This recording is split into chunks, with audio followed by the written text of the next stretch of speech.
Hello everyone, প্রতিদিনের মতো আজও আমি তোমাদের সামনে একটু নতুন রেসিপি নিয়ে চলে এসেছি।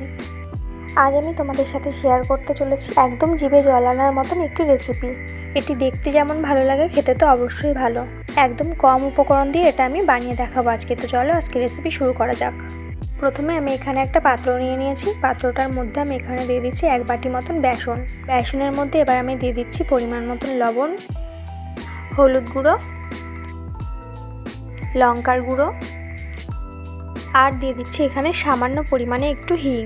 সব কিছু একসাথে এবার মিশিয়ে নেব।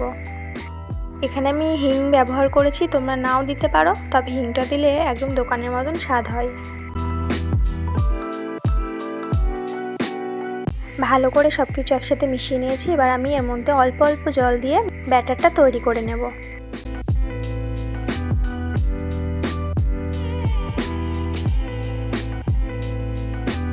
দেখতেই পাচ্ছ আমি কিন্তু এখানে একেবারে জল দিচ্ছি না, অল্প অল্প জল দিয়ে মেখে নিচ্ছি। তোমরাও অল্প অল্প জল দিয়ে মেখে নিও, না হলে ব্যাটারটা পাতলা হয়ে যেতে পারে।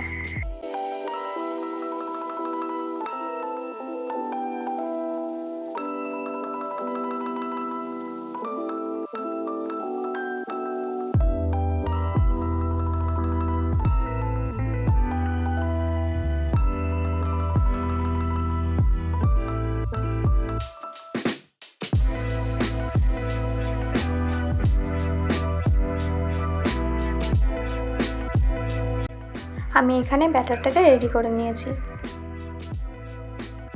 তোমরা দেখতেই পাচ্ছ আমি ঠিক এই রকম ঘনত্বে ব্যাটারটা রেখেছি।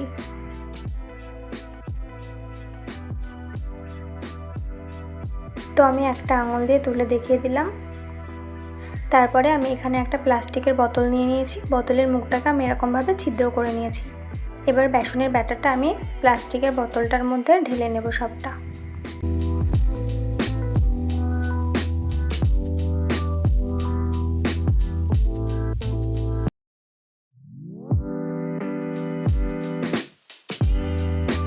আমি ঢেলে নিয়েছি সবটুকু। এবার আমি ভেজে নেব। তার জন্য আমি একটা কড়াই বসিয়ে নিয়েছি। কড়াইটা ভালো করে গরম করে নিয়ে আমি এর মধ্যে দিয়ে দিচ্ছি সাদা তেল।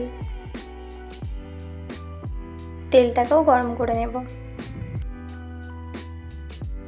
তেল গরম হয়ে গেছে ভালো করে। এবার আমি বেসনের ব্যাটারটা দিয়ে দিচ্ছি এর মধ্যে।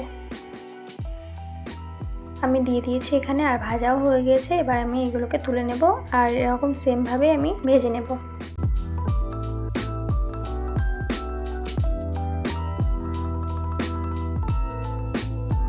দেখতেই পাচ্ছ সেমভাবে দিয়ে আমি এগুলোকেও ভেজে নিয়েছি।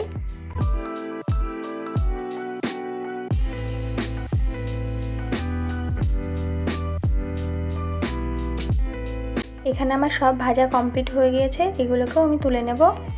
পরে আমি এখানে 1 বাটি মতন বাদাম নিয়ে নিয়েছি। বাদামগুলোকেও ভেজে নেব।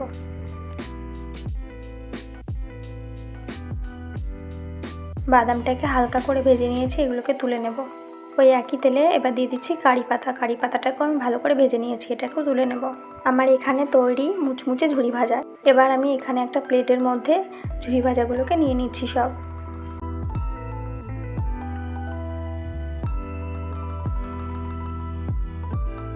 এর মধ্যে এবার দিয়ে দিচ্ছি ভেজে রাখা কারি পাতাগুলো আর ভেজে রাখা বাদাম।